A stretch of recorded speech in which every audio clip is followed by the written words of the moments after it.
Bonjour tout le monde, j'espère que vous allez bien. Je vous souhaite la bienvenue sur ma chaîne Les Créations de Stéphanie. Ça fait longtemps que j'avais rien mis, mais bref, aujourd'hui, je me suis sentie inspirée pour faire une vidéo en lien avec mes coups de cœur pour la Saint-Valentin. Donc, je me suis dit, étant donné que le mois de février s'en vient, que j'allais faire cette vidéo-ci avec un peu d'avance. Parce que justement, je voulais que si jamais vous avez des coups de cœur, que vous ayez le temps d'aller chercher ces livres-là à la bibliothèque municipale, dans la bibliothèque de votre école ou bref, vous le procurez au magasin ou en ligne. Les livres que je vais vous présenter aujourd'hui sont en fait tous des albums plutôt pour le premier et le deuxième cycle. Je ne m'attarderai pas au troisième cycle aujourd'hui parce que je voulais me les garder pour une autre vidéo, une autre fois. Peut-être pas cette année, mais ça cogite dans mon cerveau. J'espère que ça va vous intéresser. Donc, je commence dès maintenant. Le premier livre que je veux vous présenter, c'est en fait une nouveauté aux éditions scolastiques. Donc, il s'agit de La Valentine trop petite. Donc, il existait également Le Lutin trop petit à la même maison d'édition. Dans le fond, le concept de l'histoire, c'est que l'enfant ou la personne est trop petit pour aider, pour se rendre utile. Donc ici, dans l'histoire, la petite fille veut aider à confectionner des cartes, mais elle les fait trop petites. Après ça, la petite fille veut gonfler des ballons, mais elle n'a pas assez de souffle, elle est trop petite. Donc, il faut qu'elle fasse quelque chose qui la rende utile.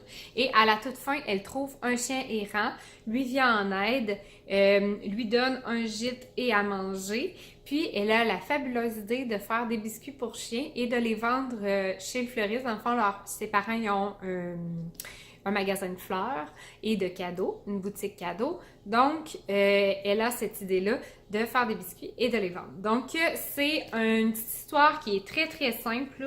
C'est pas un énorme coup de cœur, mais tout de même, c'est un livre qui fait du bien et qui, pour les tout petits, ben ça peut être bien de leur montrer que tu es utile à quelque chose. C'est pas parce que tu es petit que tu sers à rien. Le deuxième livre que je veux vous présenter est Louis est amoureux. C'est un livre que j'ai trouvé chez Dollarama. C'est de la maison d'édition Clavis. Je ne connais pas cette maison d'édition-là, mais bref, j'ai trouvé ce livre-là au Dollarama. En fait, ça me fait penser un petit peu à l'histoire de Cendrillon parce que c'est une petite souris qui est quand même pauvre, participe au bal en se déguisant au bal masqué, puis la princesse, là, la petite souris fille, tombe en amour avec lui. Puis là, ils disent, ben voyons donc, on n'est pas dans la même classe sociale, c'est pas possible. Bref, quand minuit arrive, il se sauve. Bref, je vois un petit parallèle avec quand même l'histoire de Cendrillon, mais adapté chez les souris.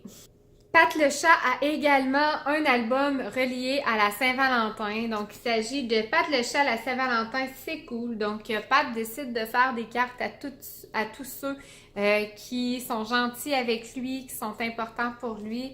Bref, Pat fait des cartes. Donc, ça peut être une bonne amorce, justement, au fait de dire, tu sais, quand on fait des Valentins, qu'on envoie des cartes pour la Saint-Valentin, c'est pas nécessairement juste à nos amoureux, parce que, tu sais, il y a plusieurs personnes à qui on peut dire « je t'aime » autre qu'un amoureux ou une amoureuse. Celui-ci est quand même assez vieux, je sais pas, il date de quand, mais ça fait un bout que j'ai ça, 2003. Donc, Juliette, la romantique. Donc, il y a également Roméo, le rat romantique. C'est inspiré de Roméo et Juliette, évidemment. C'est publié chez Dominique et compagnie. Comme je vous ai dit, c'est vraiment un remake de Roméo et Juliette, mais à la façon souris. Donc, vraiment très rigolo et vraiment tout doux. Une autre nouveauté que j'ai vraiment aimée chez Scholastic, c'est Au cœur des mots. Celui-là ne traite pas de la Saint-Valentin exactement, mais traite des mots que l'on choisit. Donc, si c'est des beaux mots, ils font du bien, mais il y a certains mots qui font mal. Donc, c'est important d'en parler avec nos élèves qu'il y a différents types de mots et qu'il faut vraiment bien les choisir quand on s'adresse aux autres. Donc, je voyais le parallèle avec la Saint-Valentin, l'écriture de Valentin et tout, de cartes. Je trouvais que ça pouvait s'avérer être utile. Donc, c'est vraiment un bel album. Les illustrations sont toute simple, mais vraiment mignonne. Donc, j'ai vraiment adoré cet album-là. Un album, cette fois-ci, publié chez Urtubise, crème glacée, limonade sucrée. Écoutez, c'est pas nécessairement un livre de Saint-Valentin, mais j'aime bien le lire dans le temps de la Saint-Valentin parce que si vous connaissez le petit jeu à la corde à danser, crème glacée, limonade sucrée, dis-moi le nom de ton cavalier, bref, la petite fille dans le livre, elle est vraiment une bonne sauteuse à la corde et elle a un faible pour Zacharie et elle veut se rendre jusqu'au Z. Donc, une petite histoire vraiment mignonne. Puis, je trouve que c'est facile de l'insérer à la Saint-Valentin. Autre album aux éditions scolastiques, il s'agit de Joyeuse Saint-Valentin Grognonstein. Donc, il s'agit du deuxième album de Grognonstein.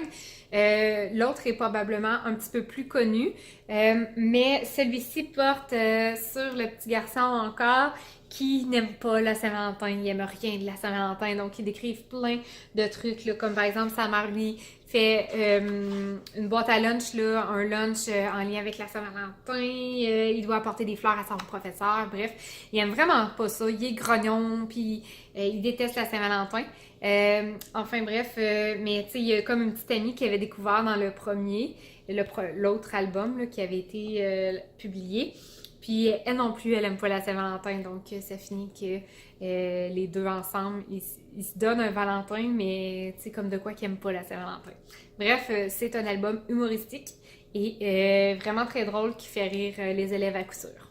Autre album chez Scholastique, Ella, donc c'est un autre album. Vous savez, quand j'ai parlé tantôt de Louis est amoureux avec la petite souris, ben là, cette fois-ci, c'est une coccinelle, puis c'est vraiment un remake de Cendrillon. Donc, j'ai pas grand-chose d'autre à dire à part que l'album est vraiment joli, les illustrations sont vraiment à couper le souffle. Donc, c'est vraiment une histoire inspirée de Cendrillon et ma foi, la petite Ella est vraiment très mignonne et la couverture est comme métallique, c'est vraiment chouette. Splat est amoureux, c'est un autre classique dans le temps de la Saint-Valentin. Dans le fond, Splat est amoureux d'un autre chat qui s'appelle, je me rappelle plus son nom. Il est amoureux de... Parce que quand il la voit, là, son cœur se retourne, il vient les jambes toutes molles. Cathy! Il est amoureux de Cathy. Donc, à chaque fois qu'il voit Cathy, là, son cœur s'emballe, il capote, là. Puis là, il lui écrit une lettre pour la Saint-Valentin, une carte. Puis, dans le fond, il est comme pas game de lui remettre, mais à la fin, il lui remet, là. Puis, c'est vraiment mignon. Donc, peut-être un petit clin d'œil aux premiers amours du primaire. Wallenstein, c'est une nouveauté aux éditions scolastiques de l'année dernière que j'avais reçue. En fait, Frankenstein est amoureux, puis il lui fait un cœur, il lui découpe un cœur en papier, puis tout le monde comme rigole de lui, tout le monde rit de lui, barque, il est amoureux, puis là tout le monde ridiculise ça. Puis là tout le monde dit, mais ils font quoi les gens amoureux? Wesh, ils se donnent des bisous sur la bouche! Ils s'embrassent sur la bouche. Bref, c'est vraiment un album qui est humoristique, mais qu'en même temps, à la fin, on découvre que quand on est amoureux, on n'a pas réellement besoin de se donner des bisous sur la bouche. En tout cas, pas au primaire, s'il vous plaît.